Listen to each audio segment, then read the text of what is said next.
संपूर्ण विश्वाला सुख, शांती, मानवता तथा दुःखमुक्तीचा आर्य संदेश देणारे विश्व शांतिदूत महाकारुणिक तथागत भगवान सम्यक संबुद्ध यांना त्रिवार अभिवादन करतो।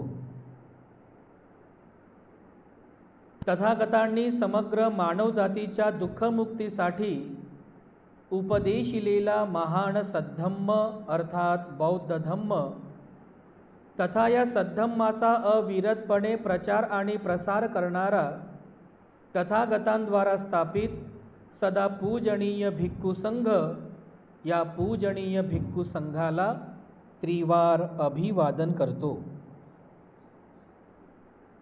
ज्यांच्या अथांग अमर्याद त्याग प्रभावामुळे या भारतभूमीला बुद्धभूमीचे रूप पुन्हा एकदा प्राप्त झालं, असे बौद्ध धम्माचे पुनरुद्धारक तुम्हा आम्हा सर्वांचे उद्धार करते प्रज्ञासूर्य बोधिसत्व डॉक्टर बाबासाहेब आंबेडकर यांच्या समग्र धम्मक्रांतीमध्ये जीवनाच्या शेवटच्या श्वासापर्यंत समर्पित राहून आजच्या या मंगलमय प्रसंगी संघरत्न बुद्धविहार मयूर पार्क औरंगाबाद या ठिकाणी उपस्थित आपण सर्व धम्म उपासक धम्म उपासिका आपल्या सर्वांप्रती मी सर्वप्रथम अनंत मंगल कामना मंगल आशीष अर्पण करतो आणि आजच्या या वर्षावासकालीन धम्मदेसनेला सुरुवात 37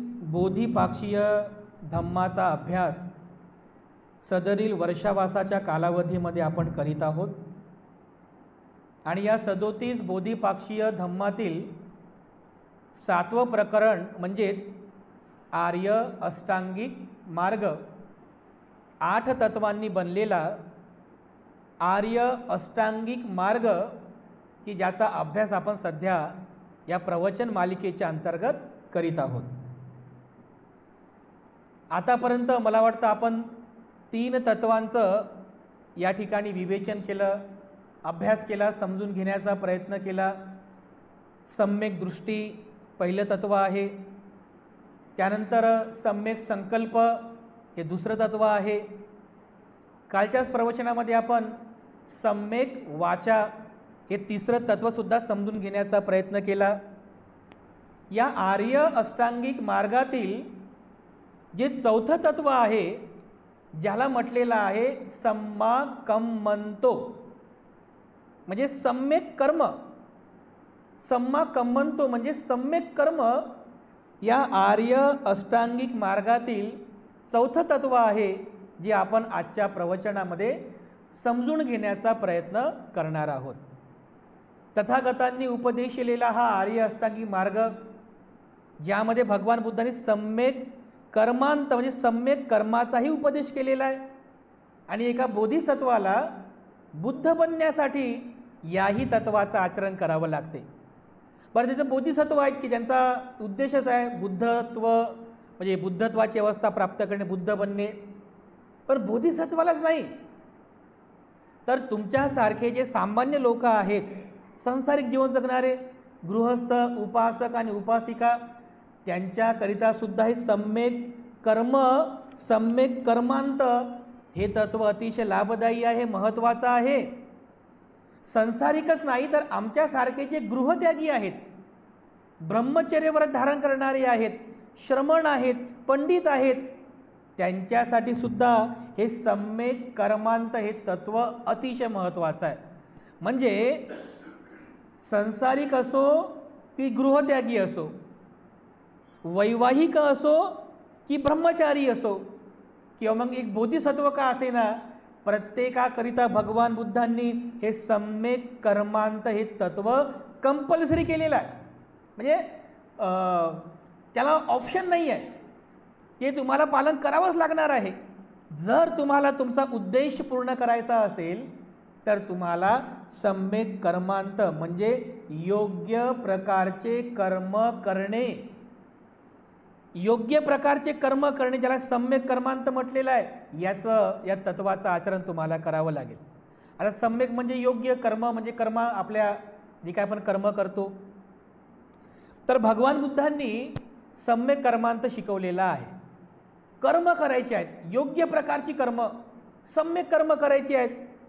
तर आता माणूस कर्म जे करतो, कोणत्या कोणत्या मार्गाने कर्म करतो हे सुद्धा समजून घेऊ. म्हणजे आपण जे कर्म करतो, कोणत्या कोणत्या मार्गाने आपण कर्म करतो, तर भगवान बुद्ध हे सगळं शिकवतात, सगळं सांगतात की एक व्यक्ती किंवा एक माणूस 3 प्रकारे कर्म करत असतो.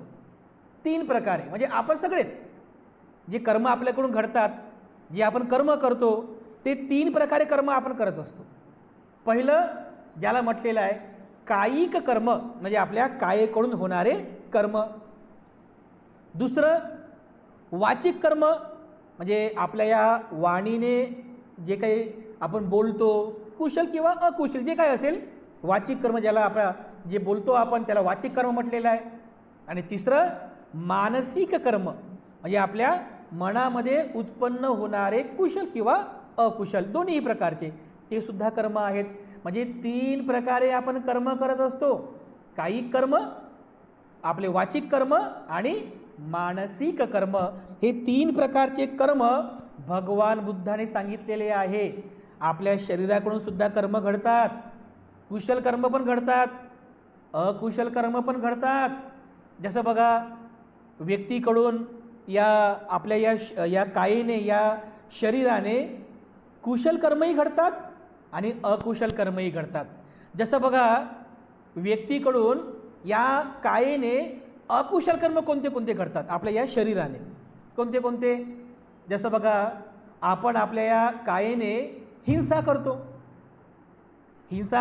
कायेने हिंसा करतो ना आपण, तर हिंसा करणं हे कायिक अकुशल कर्म झालं.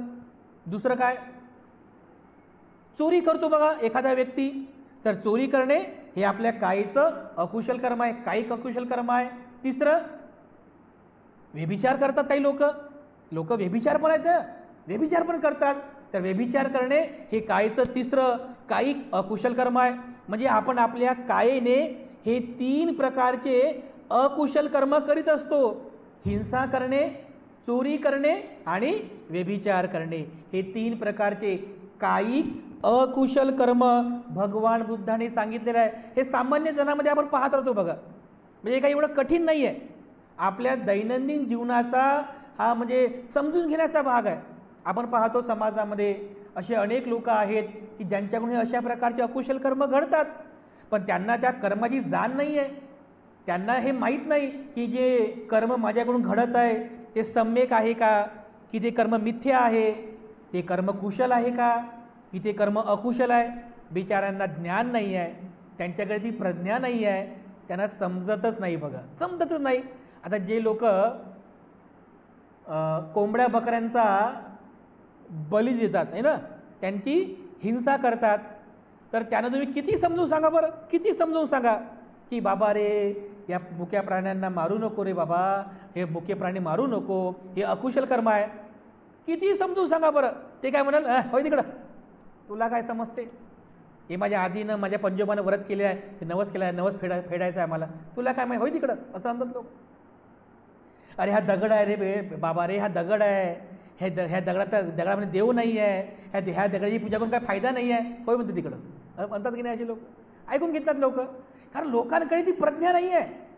म्हणजे आपण जे कर्म करत आहोत ते कुशल आहे की अकुशल आहे, चांगलं आहे की वाईट आहे, सम्यक आहे की मिथ्या आहे. लोकांना हे कर्म समजून घेण्याची ती ज्याला म्हणतात प्रज्ञा, एक शहाणपणा, विजडम लोकांकडे नाही आहे. म्हणून लोक ते कर्म करतात, अकुशल कर्म करत आहेत.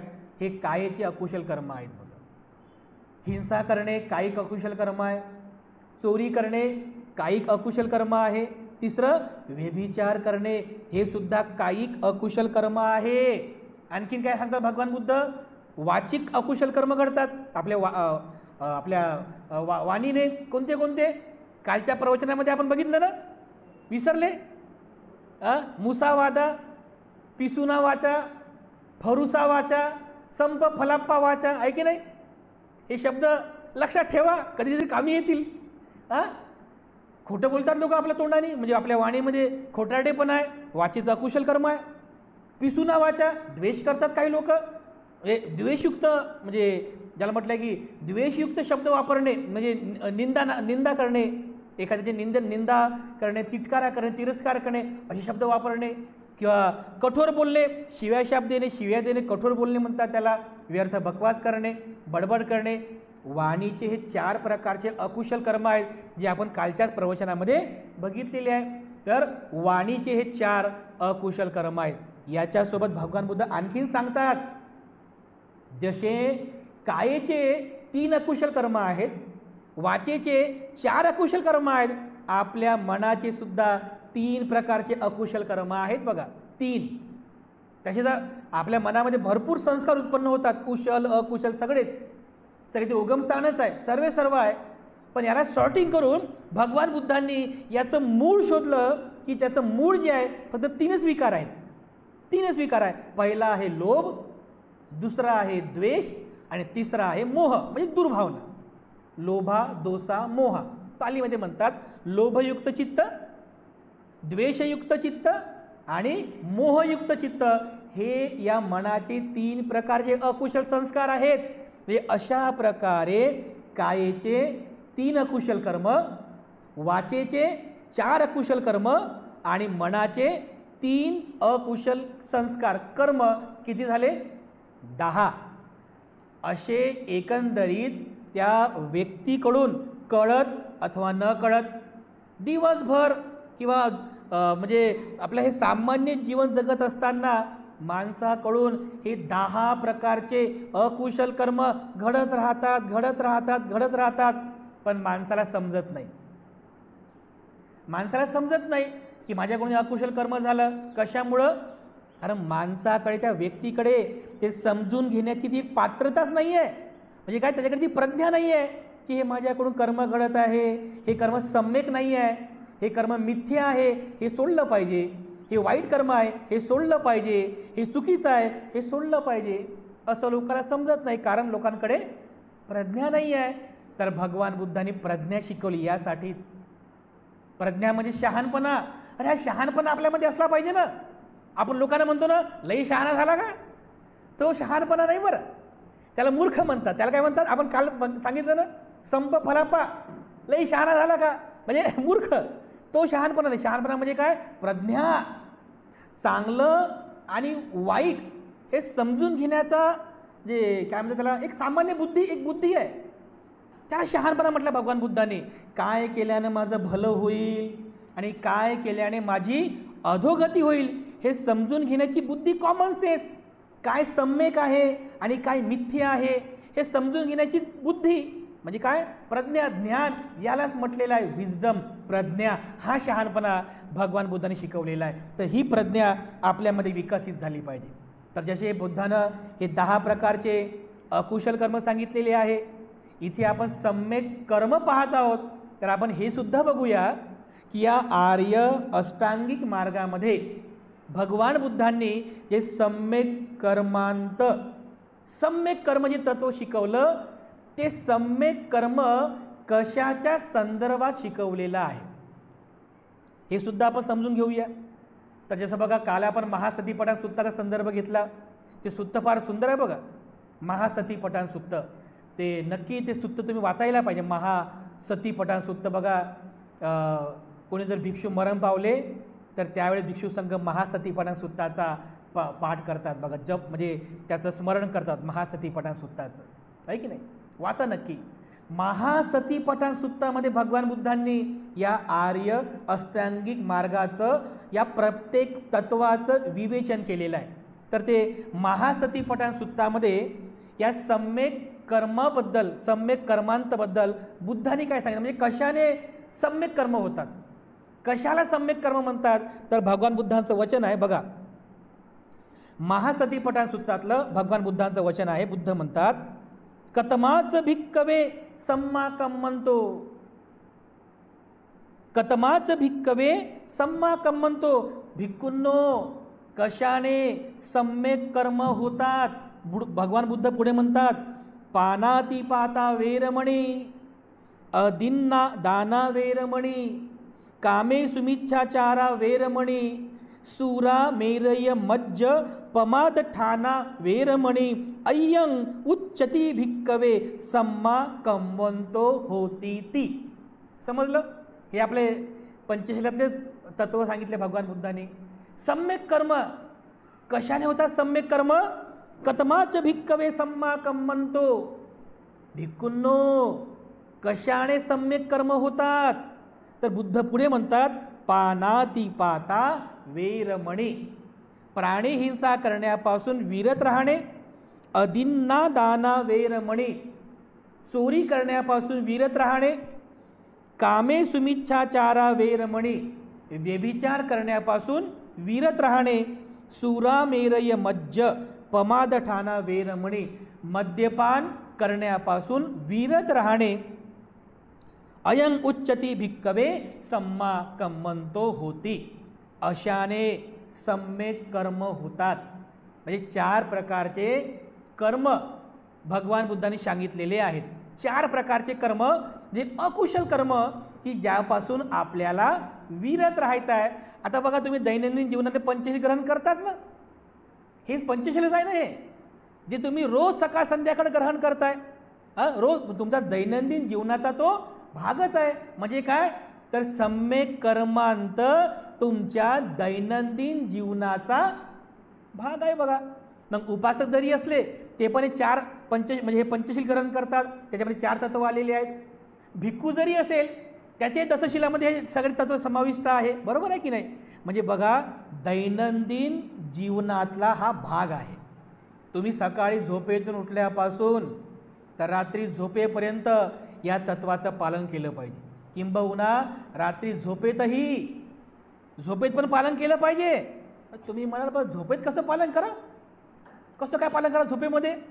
बघा, जे लोक दिवसभर हिंसेचा विचार करतात, दिवसभर चोरीचा विचार करतात, दिवसभर व्यभिचाराचा विचार करतात, दिवसभर पिण्याचाच विचार करतात, त्यांना स्वप्नसुद्धा तसेच पडतात बघा. झोपेत पडतात की नाही? बघा तुम्ही, ते म्हणतात ना, जे विचारात जे आहे ते स्वप्नामध्ये दिसतात बघा, आहे की नाही? हिंसेचा विचार करणारा व्यक्ती झोपला की त्याला झोपेत येते तसेच स्वप्न पडतात बघा. तसेच स्वप्न पडतात. कोणाला मारतच आहो, कोणाला कापतच आहो, कोणाचा मर्डरच करत आहो, असे स्वप्न पडतात. चोरी करणारा दिवसभर चोरीचा विचार करतो, रात्री झोपला की बस चोरी करतोय. कुठं बँक फोडली, कोणाचं घरच फोडलं, कोणाचं पॅकेटच मारलं ST स्टँडला, रेल्वे स्टँडला, आणि हळूहळू स्वप्न थोडंसं पुढं सरकलं की पोलिसाचे दंडे पण सुरू आहेत. हेही पाहतो. स्वप्न तेच दिसतात, आहे की नाही? व्यभिचारी माणसाला तेच स्वप्न दिसतात बघा. मद्यपान करणाऱ्या माणसाला तेच स्वप्न दिसतात. बसलेला हवा 4 मित्रांमध्ये, खूप जमेंगा रम मिल बैठेंगे 3 यार, चालू आहे बघा स्वप्नामध्ये. सगळं स्वप्नातच सुरू आहे बघा. म्हणजे स्वप्नामध्ये काय येत आहे? कारण चित्तामध्ये जे संस्कार आहेत. माणूस जरी झोपेमध्ये असला पण चित्त झोपत नाही. किंबहुना चित्त कधीच झोपत नाही बघा. फक्त शरीर झोपते, चित्त आपलं काम सुरूच ठेवते बघा. मग काही लोकांना झोपेमध्ये चित्त जे संस्कार उत्पन्न करतो ना, तेच स्वप्न पडतात. बरोबर तेच दिसते बघा. मग सकाळ झाल्याबरोबर लोक म्हणतात, अरे असं स्वप्न पडलं बघा मला, असं स्वप्न पडलं, आहे की नाही? हे संस्कार चित्ताचे. म्हणून झोपेतही जर तुम्हाला चुकीचे स्वप्न म्हणजे वाईट स्वप्न पडू नये असं वाटत असेल तर त्याबद्दल सुद्धा भगवान बुद्ध शिकवलेलं आहे. काय शिकवलं? मैत्री करून झोपा, चांगले कर्म करून झोपा, चांगले विचार करून झोपा. हे सगळं बुद्धाने शिकवलेलं आहे. तर बुद्धाने इथं शिकवलं की 4 प्रकारच्या कर्मांना म्हणजे 4 प्रकारचे अकुशल कर्म जाणणे यालाच सम्यक कर्मांत असं भगवान बुद्धाने म्हटलेलं आहे. पहिलं कोणतं? हिंसा, चोरी, व्यभिचार, आणि चौथं मद्यपान करणे, नशापान करणे. या 4 कर्मांपासून विरत राहणे वेरमणी, त्यालाच भगवान बुद्ध काय म्हणतात? सम्यक कर्म. हे चौथं तत्व आहे. या 4 तत्वांचं पालन करायचं आहे आपल्याला. ज्यांना वाटतं की माझ्याही जीवनामध्ये मी सम्यक कर्म करावं, सम्यक चांगली कर्म करावी, सम्यक कर्म तर त्यांनी आपल्या जीवनामध्ये हिंसा करू नये, पानातिपाता वेर म्हणे, त्यांनी चोरी करू नये, अदिन्ना दाना वेर म्हणे, त्यांनी व्यभिचार करू नये म्हणजे कामे सुमिच्छाचारा वेर म्हणे, त्यांनी नशापान करू नये म्हणजे सुरा मेरय मज्ज पमादठाना वेर म्हणे. या 4 कर्माला आपण जाणलं पाहिजे, ते आपण जाणलं पाहिजे, प्रज्ञापूर्वक जाणलं पाहिजे की हे अकुशल कर्म आहेत, तर मी ते सोडलं पाहिजे. तर मग बुद्ध याच्या पुढे जाऊन शिकवतात. एकदम भगवान बुद्ध बघा फार बारीक बारीक गोष्टी शिकवतात, एकदम छोट्या छोट्या गोष्टी पण शिकवतात. छोट्या छोट्या गोष्टी बुद्ध असले तरी काय छोट्या छोट्या गोष्टी शिकवतात. कारण बघा छोट्या छोट्या गोष्टी किती महत्त्वाच्या आहेत. घर आहे बघा, आणि त्या घराच्या छताला जर थोडंसं छिद्र जरी पडलं ना, छिद्र छोटंसं, तर त्या छिद्रातून पावसाचं पाणी येतं, थेंब थेंब थेंब थेंब थेंब थेंब सांडत सांडत खाली पूर्ण तळ साचते. बघा साचते की नाही. भगवान बुद्ध म्हणतात की ज्याप्रमाणे जे घर व्यवस्थित साकारलेलं नाही, तर त्या छतातून जसं थेंब थेंब थेंब थेंब पाणी पडत पडत तळ साचते, त्याप्रमाणे छोट्यातले छोटे अकुशल कर्म जरी असतील ना, त्या अकुशल कर्माचा संचय होऊन होऊन त्या अकुशल कर्माचा साठा जमा होतो, त्याचा तळ साचते बघा. म्हणून बुद्ध म्हणतात छोट्यातले छोटं अकुशल कर्म जरी असेल ना, तरी आपण लज्जा ठेवली पाहिजे, आपण भीती ठेवली पाहिजे की अरे नाही नाही नाही हे छोटं कर्म आहे म्हणून करतो मी, काहीच होणार नाही, असा आपण विचार करू नये. त्या अकुशल कर्माचा आपण विरत राहण्याचा प्रयत्न केला पाहिजे. की अकुशल कर्म आहे हे जाणलं पाहिजे, त्याच्यापासून विरत राहण्याचा प्रयत्न केला पाहिजे. इथे भगवान बुद्ध सांगतात की हे 4 प्रकारचे कर्म आहेत की ज्यापासून माणसाने विरत राहावं. आता बघा तुम्ही विचार करा की एखादा व्यक्ती हिंसा का करतो, त्याचे काही कारणं असतील ना, काहीतरी कारणं असेल ना. सहज कोणी हिंसा करतो का? नाही करत. मी जर तुम्हाला म्हटलं की हा चाकू घ्या, जा मारा बरं, नाही मारू शकत तुम्ही. एवढंच काय, तुम्ही हातात ब्लेड घेऊन पण नस कापू शकत नाही आता या क्षणात. का बरं? हे जे प्रकरणं घडतात, म्हणजे एखादा व्यक्ती हिंसा करत आहे, कोणाला मारत आहे, खून करत आहे, हत्या करत आहे. एखादा व्यक्ती हिंसा करतो तर त्याची कारणं काय आहे, तर भगवान बुद्ध त्या कारणांचा पण सांगतात, उपदेश करतात. जर एखादा व्यक्ती हिंसा करत असेल तर त्यामागे हिंसा तो नंतर करतो, हिंसा करण्याचा विचार अगोदर मनामध्ये उत्पन्न होतो. बरोबर आहे. अगोदर मनामध्ये उत्पन्न होतो ना की मला हिंसा करायची आहे, असा विचार उत्पन्न होतो, आणि मग ते विचार बरोबर कायिक स्वरूपामध्ये पुढे येतात आणि व्यक्ती हिंसा करतो. म्हणजे काय, तर त्या कर्माचा संबंध तुमच्या मनाशी आहे. जरी या 2 हातांना आपण हिंसा केली, या दोन्ही हातांना आपण हिंसा केली, पण त्याचं मुगम स्त्रोत कुठे आलं? मनामध्ये आहे.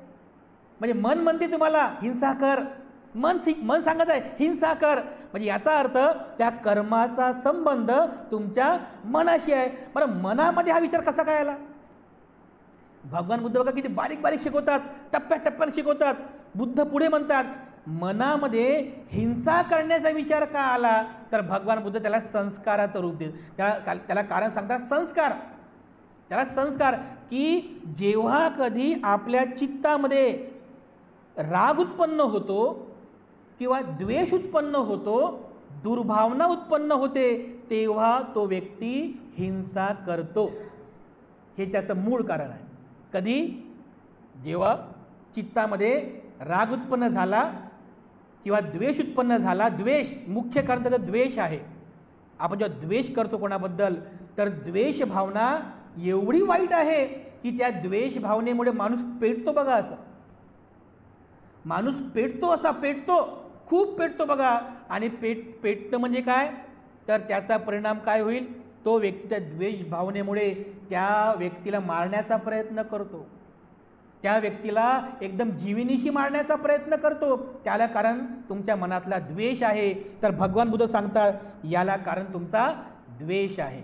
म्हणजे काय, द्वेषामुळं तुमच्या मनात हिंसेचा संस्कार उत्पन्न झाला, हिंसेचा विचार उत्पन्न झाला आणि तुम्ही तुमच्या कायेने हिंसा केली.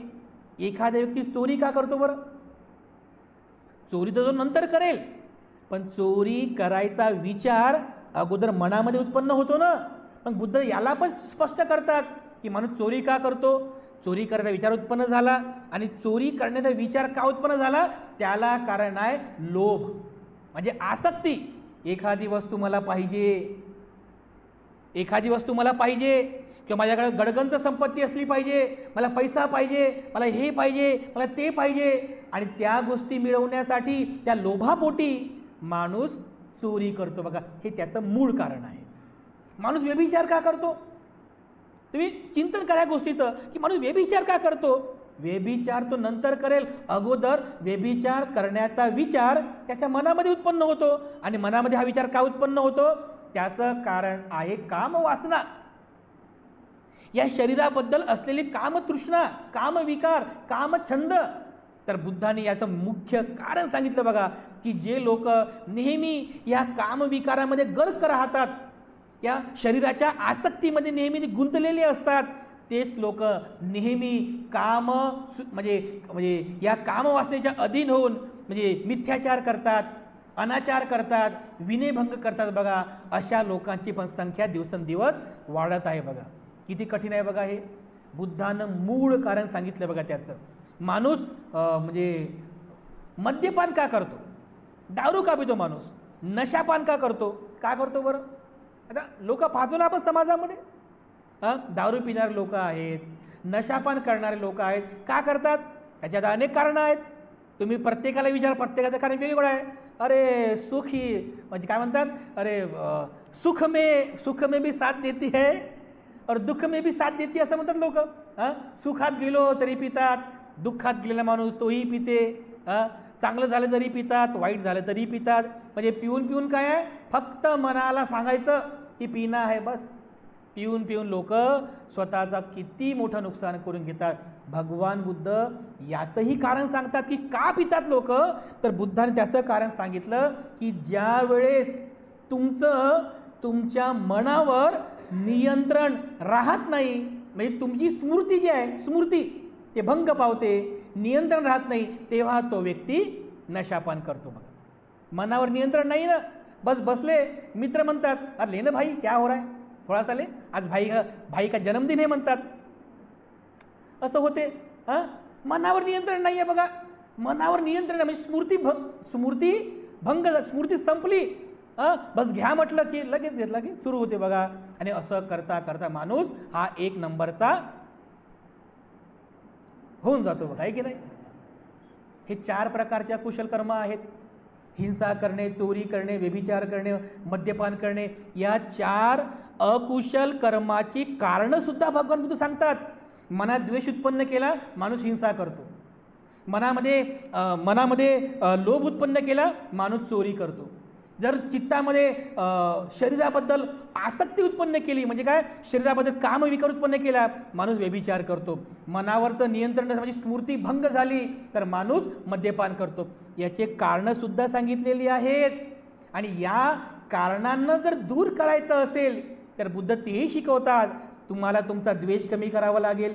म्हणजे तुमच्याकडून जर हिंसा होऊ नये असं जर वाटत असेल तर हाताची घडी करून बसता येत नाही. असं हाताची घडी करून बसता येत नाही. त्यासाठी तुमच्या मनाला सचित्त परियोधपनं करावं लागेल. तर काय, तुम्हाला द्वेष कमी करावा लागेल. तर भगवान बुद्ध शिकवतात, जर द्वेष कमी करायचा असेल त्याच्यावरती एकमेव उपाय आहे, तुम्ही मैत्री भावना करा. या प्राणी मात्रांविषयी मैत्री भावना करा, सर्वांबद्दल मैत्री भावना करा. सर्वांचं मंगल हो, सर्वांचं मंगल हो, सर्वांचं मंगल हो, ही मैत्री भावना आहे. बघा, ध्यान साधनेला गेल्यानंतर शेवटच्या दिवशी ही मैत्री भावना शिकवतात. कशासाठी शिकवतात, कारण समाजामध्ये गेल्यानंतर आपल्याकडून किमान हिंसेचं कर्म होऊ नये. कारण पहिलं शील आहे बघा, किंबहुना प्रत्येक धर्मामध्ये हेच तत्व शिकवले जाते. आपणही पंचशील ग्रहण करतो, अष्टशील ग्रहण करतो, दशशील ग्रहण करतो. पहिलं कोणतं शील आहे, हेच तर आहे ना, प्राणीहिंसा करणार नाही.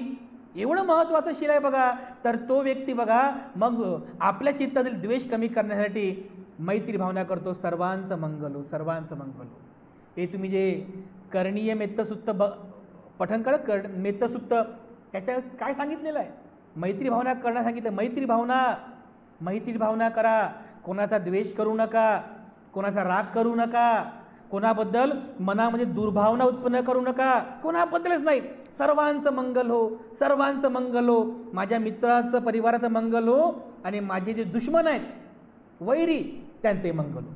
कोणाबद्दल वैरत्व नका ठेवू, कोणाबद्दलही दुश्मनी नका ठेवू, कोणाबद्दल वैरत्व नको, द्वेष नको. त्याचंही मंगल होऊ दे, त्याचंही मंगल होऊ दे, त्याचंही मंगल होऊ दे. ही मैत्री भावना उपयुक्त आहे बघा.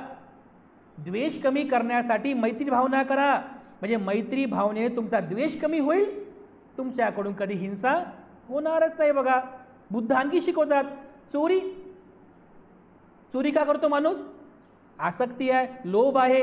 तर हा लोभ कमी झाला पाहिजे. तर लोभ जर कमी करायचा असेल तर काय करावं लागेल? बरोबर आहे, लोभ कमी करण्यासाठी तुम्हाला दान कर्म करावं लागेल. हा लोभ म्हणजे एवढा लोभ आहे बघा, म्हणजे चित्तामध्ये एवढा लोभ भरलेला आहे. हो, लोक भिकाऱ्याला 1 रुपया सुद्धा देत नाहीत बघा.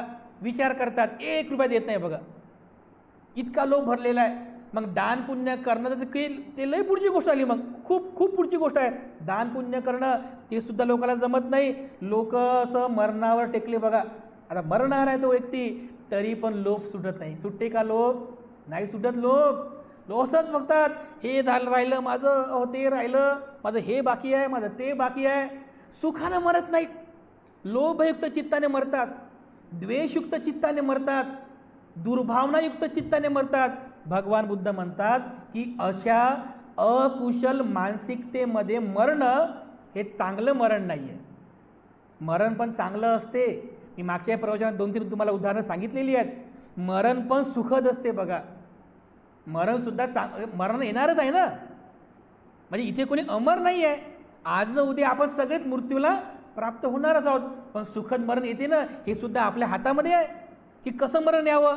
तर लोक बघा असं खंगून मरतात, लोभयुक्त चित्ताने मरतात, लोभ करू मरतात. हे चांगलं मरण नाही आहे, हे सुगतीचं मरण नाही आहे. तर किमान आपल्याला आपल्या चित्तातील जो लोभ आहे तो कमी करायचा असेल तर आपल्याला दान पुण्य करावं लागेल.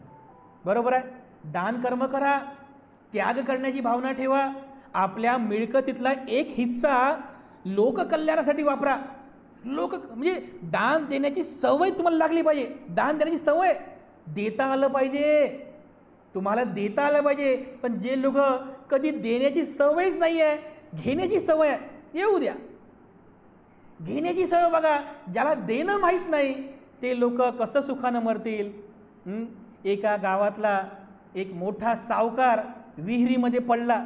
मोठा सावकार म्हणजे काय? येऊ द्या, देण्याचं ना, देणं नाही, येऊ द्या म्हणतात, येऊ द्या, व्याजासह येऊ द्या. बिचारा सावकार विहिरीमध्ये पडला आणि आता त्याला बाहेर काढायचं आहे. सगळे लोक जमा झाले. सावकार साहेब, तुम्हाला जर वर यायचं असेल तर हे तुमचा हात द्या. तो म्हणे मी देत नाही. तुमचा हात द्या, मी देत नाही. सावकार साहेब, तुम्हाला जर वर यायचं असेल तर तुमचा हात द्या पटकन. आता याला देणं माहीत नाही ना, घेणंच माहीत आहे. मी नाही देत म्हणतो, मी देत नाही. तर मग एक लई शहाणा माणूस आला. तो म्हणे, हा सावकार म्हणे, या सावकाराला म्हणे देणं माहीत नाही म्हणे, याला फक्त घेणंच माहीत आहे म्हणे. तुम्ही किती जरी म्हटलं की तुमचा हात द्या, ते देणारच नाही म्हणे. बाजूला व्हा म्हणे. हा गडी उतरला. त्याने बघा, सावकार साहेब एक काम करा म्हणे, देऊ नका म्हणे, हा माझा हात घ्या म्हणे तुम्ही. हा म्हणे, हा जमलं म्हणे, आता घ्या माझा हात घ्या म्हटलं की मग हात पकडला बघा, आणि मग त्याला वर काढलं बघा. देण्याची सवय नाही. ज्याला देण्याची सवय नाही आहे तर मरता समय सुद्धा चित्त त्याच लोभयुक्त चित्तानं मरण नव्हतो. की नाही, किती कठीण आहे बघा. हे सुगतीचं मरण नाही आहे. म्हणून आपल्याला द्वेष कमी करण्यासाठी दान पुण्य करणं तेवढंच महत्त्वाचं आहे. बुद्ध आणखीन पुढे सांगतात, आपल्याला कामविकार कमी करायचा आहे.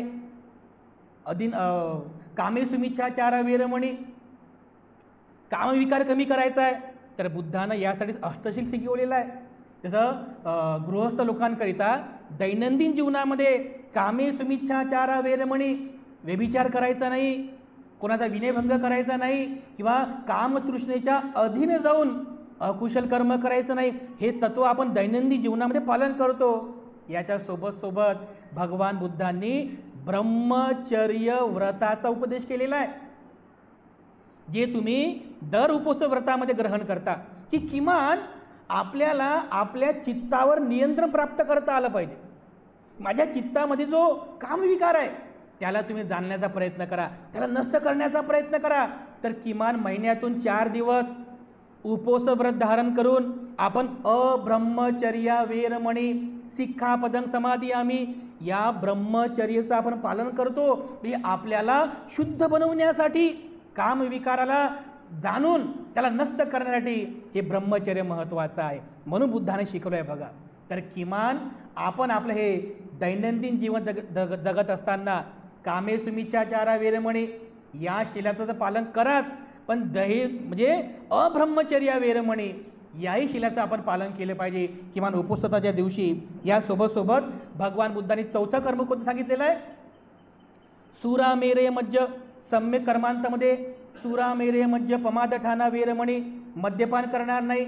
तर बुद्ध याचंही कारण सांगतात की ज्या वेळेस तुमच्या मनावर नियंत्रण राहत नाही, तुमची स्मृतीभंग होते, त्यावेळेस तो व्यक्ती मद्यपान करतो.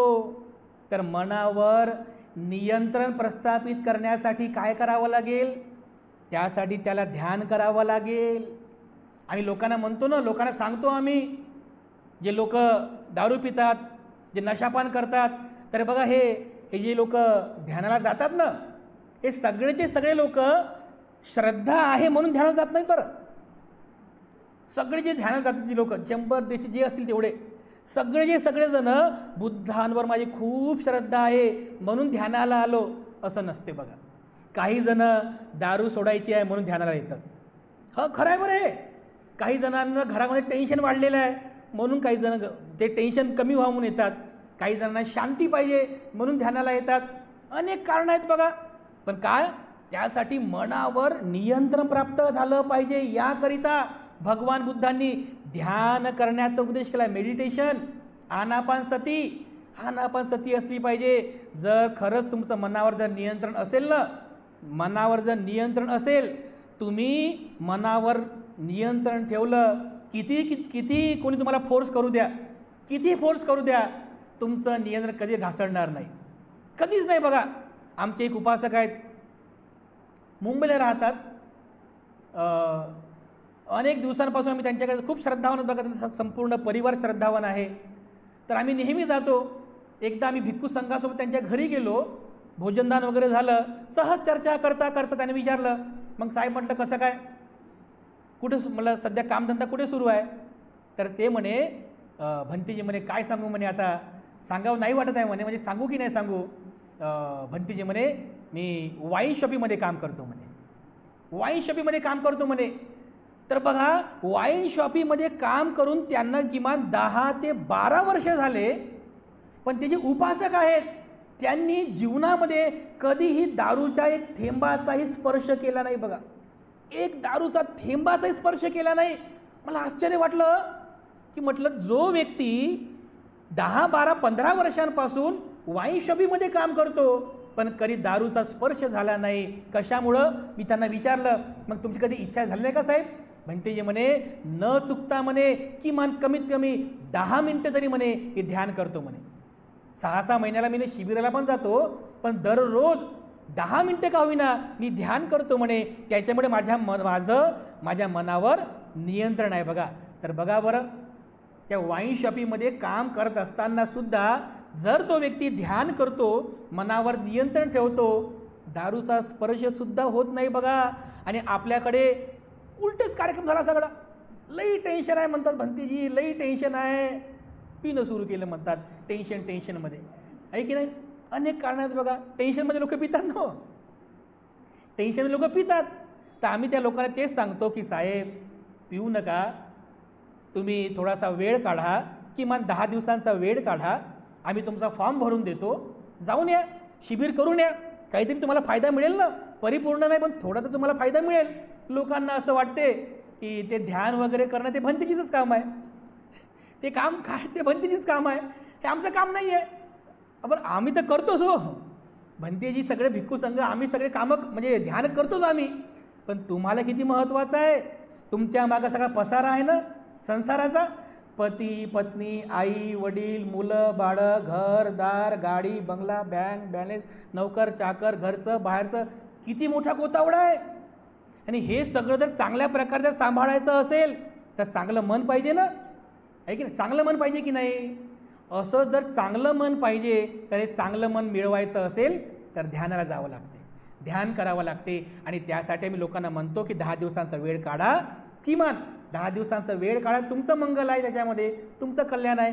आणि शिबिर करून या, तर जेव्हा लोकांना समजते तर लोक जातात, ध्यान करून येतात, काहीतरी त्यांना लाभ मिळतो बघा.